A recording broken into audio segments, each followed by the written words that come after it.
Hi, thanks for this opportunity. My name is Lori Brown, and I've lived in Santa Fe for 26 years.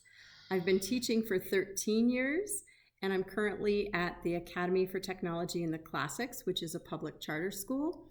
Here I'm the department chair, and I love my job. It's our motto to create fearless learners, so I feel like as their teacher, I have to be a fearless learner too.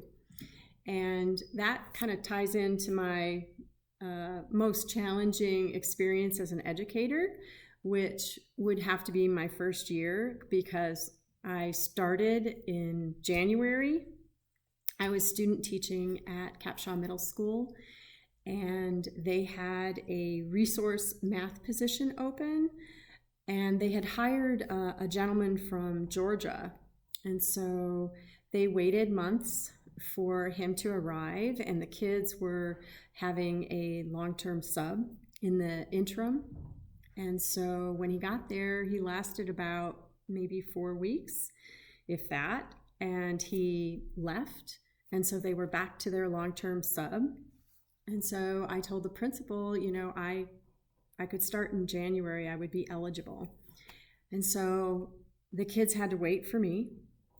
And when I got there, I think they were testing me to see if I would leave too. And because nobody had really asked them to do math or really taught them much the entire year, they weren't happy when I was, creating a rigorous curriculum and holding them accountable. So one day in particular, this young man decided he would scare me away for sure.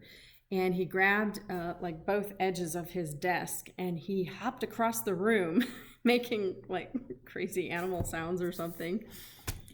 And when he stopped, the kids had their mouth open just waiting to see like what I would do. And I stood there and I said, "You're not going to scare me away.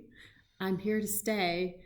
And matter of fact, you're going to leave before I do. You're going to go to high school and you're going to leave before I do." And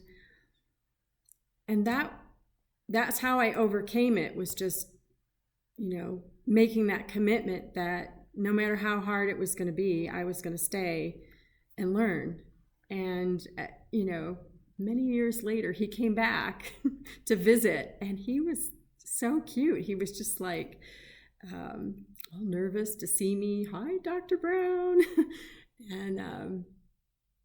and then I knew, no matter what happened, I could figure out a way to deal with it. So that gave me a lot more confidence, and I'll never forget it.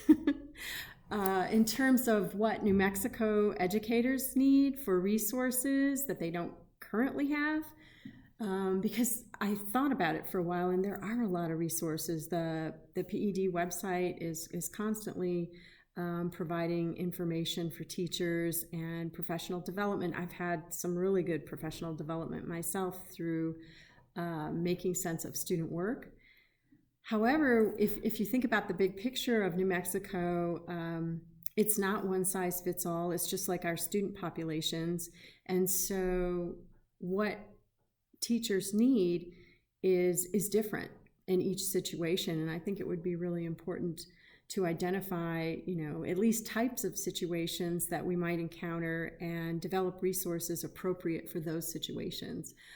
Because certainly what that first year teacher needs is going to be very different from a veteran teacher, or a new teacher coming out with a different background or different education. And I would just love to be part of that and contribute in whatever way I could. So thank you for that opportunity.